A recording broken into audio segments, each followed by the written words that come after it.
Hey everyone, welcome to this episode of I Got This. I, of course, being the universal I. And, I love speaking with all of you about all of this wonderful stuff happening in the world right now and how things are evolving. And here you are here with me, Ayse Hogan, visionary and strategist of IAUSM, the International Academy of Universal Self-Mastery. And today I'm here with one of our authors. You've been listening to a series that I'm doing now from bottom to top. And I had an idea to get 100 authors into a book. I got 40, and that's okay. And the 40 authors have been sharing their stories. Each one of them has this amazing chapter in the book about their story of how they got to their bottom, and from there, how they now are ascending to their top. And it's been a real healing journey for everybody too, because as we write our stories, we realize, some old emotions are coming up and we're feeling all kinds of things. And so today I'm with another one of our authors, Bella Bliss, and I'm excited to be speaking with her today. And Bella, thank you for joining us today. Thank you so much for having me. It's a pleasure. You're so welcome. You're so welcome. So I'm excited, number one, that you decided to join the book. And you were also one of the authors that came forward near the end and said, oh my God, this was like, it's been quite a healing journey writing this book. And, I went through the same thing. Like, it took me a while to write my chapter because some emotions that I thought I'd put to bed, everything had sort of started coming up again. And I knew I had to deal with some stuff, which was great. It was very cleansing. So before we go into more of, the bottom, that's what everybody wants to hear about. I want to know more about who is Bella Bliss right now. Oh, I'm so excited to be where I am right now. I am a life coach and I've done a little bit of a pivot. So I'm really following my true path, and that's to help others find theirs. And I'm just super excited about just helping people along the way. At first, I would never think that I would ever be in the position where I am right now, but I just feel true peace and freedom. And I really feel like it's everyone's birthright to feel this joy. As I do these interviews, I haven't had a chance to read all the chapters yet because they're still in editing, but as I do all these interviews, there's been this common theme all the way through, and that each person now is really making a contribution to humanity in one form or another, where, they probably needed someone like themselves. Yes. When they reach their bottom. So Definitely. When did you know, how did you know, I'm in trouble? What were the danger signs? Well, I lived with a narcissist for 20 years. And during that 20 years, I was really into the illusion that I was able to help him. And once I found out how to really think for myself and about myself and connect with myself, then I realized how far away I was from the true me, from the true Bella.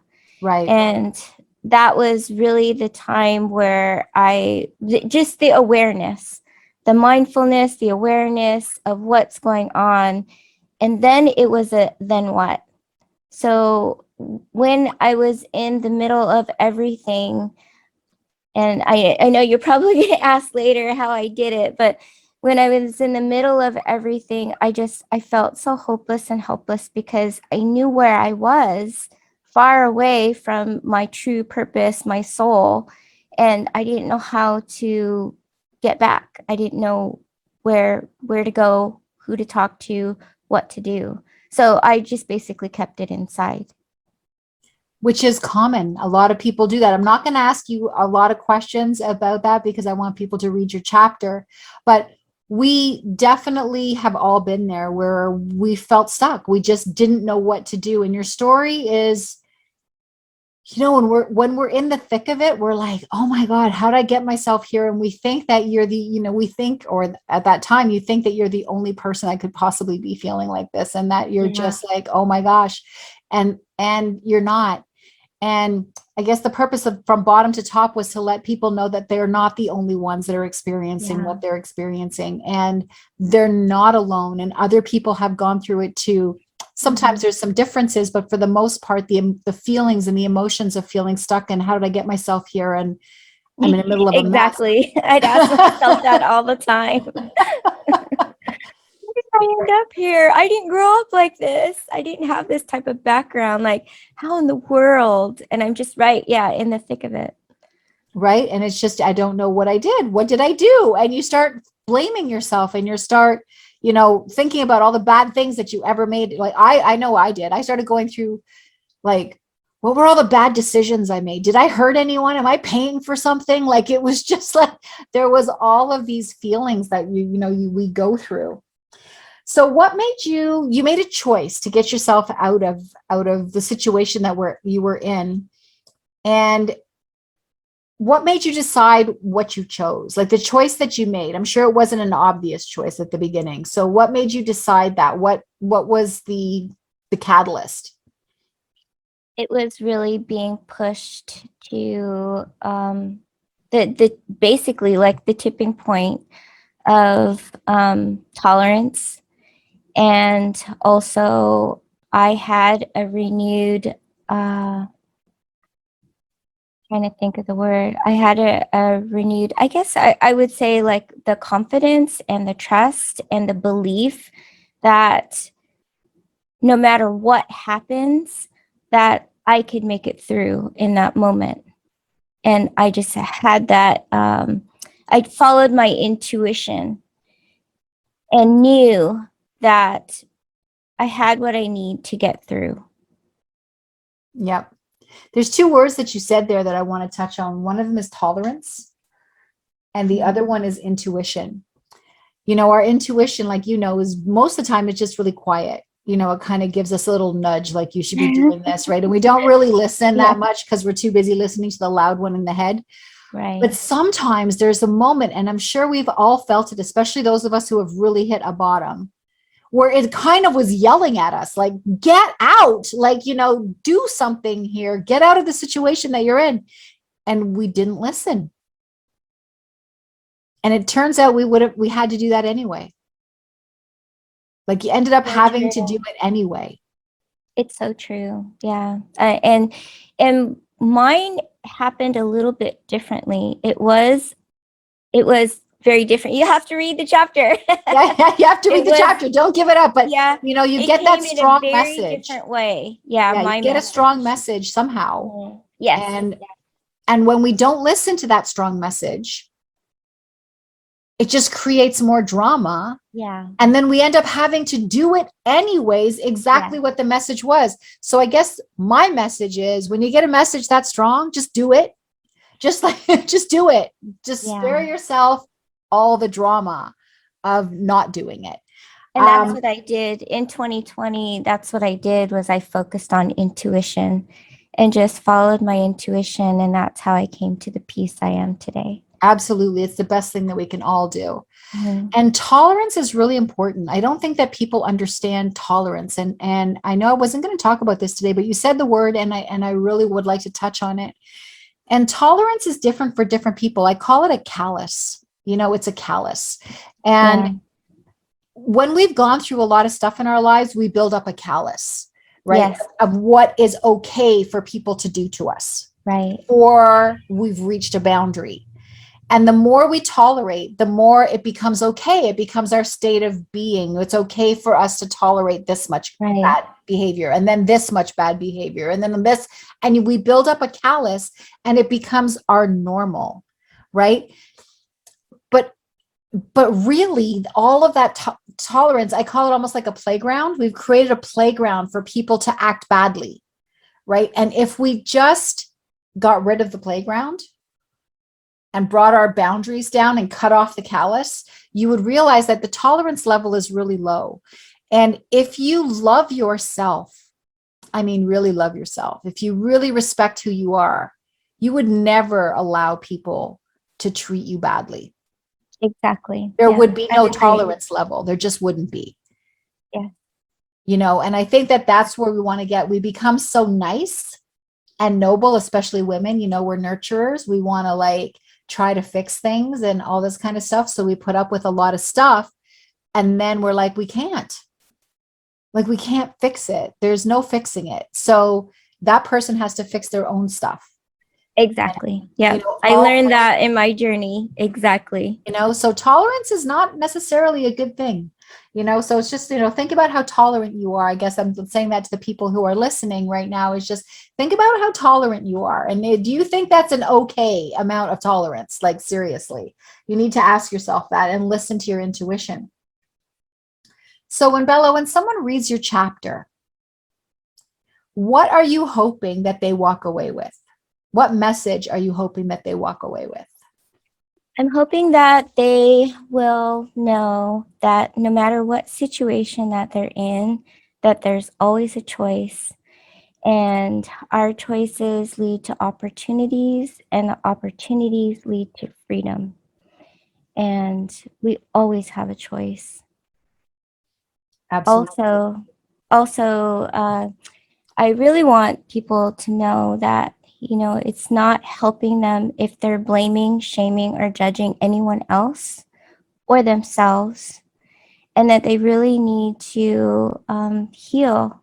And I do believe in what the core issue is. Heal that, learn that, heal that. And once that's healed, that really changes life in a whole new way and dimension. Absolutely, it does. How do you feel about, now we say opportunities, and I think the other side of that is what kind of freaks people out. I kind of like the other side of that more than the opportunities, just because more opportunity comes from it. But obstacles. We're What's your always take going to on have obstacles? obstacles. We're always going to have obstacles. And if you think about even like hurdlers, right? I mean, if you think about a hurdler, that's what they do. And they just keep getting better and better and better and faster and stronger and more flexible and adept to get through things. And I feel like that's what I've done through this whole time. Instead of seeing obstacles as being part of my stuckness, I see that as part of a challenge of what I can learn. So I push myself every day to get comfortable with the uncomfortable and learn what the lesson is, what the growth I can have from that. Absolutely. Finding comfort in your discomfort. Gotta love that. Mm-hmm. So, what is outside of your chapter, what is your favorite strategy or tip to offer people that you like? That's one of your favorite ones to sort of to share with people. One of the things I learned from Abraham Hicks is a 17-second rule, and also combined with something else that I've learned about if there's something that's negative that happened, then we need to think of at least 4 or 5 different good things in the moment to help us get through that one negative thing. So I used the 17-second rule in my life to get through all of the hard things. And I use them like every single day with all of my negative beliefs, all my limiting beliefs, all of the badgering that I did for myself, which was actually from other people. So I quickly changed all of those thoughts around in that 17 seconds, or the combination of many of the good things in that 17 seconds. And that's what changed my life.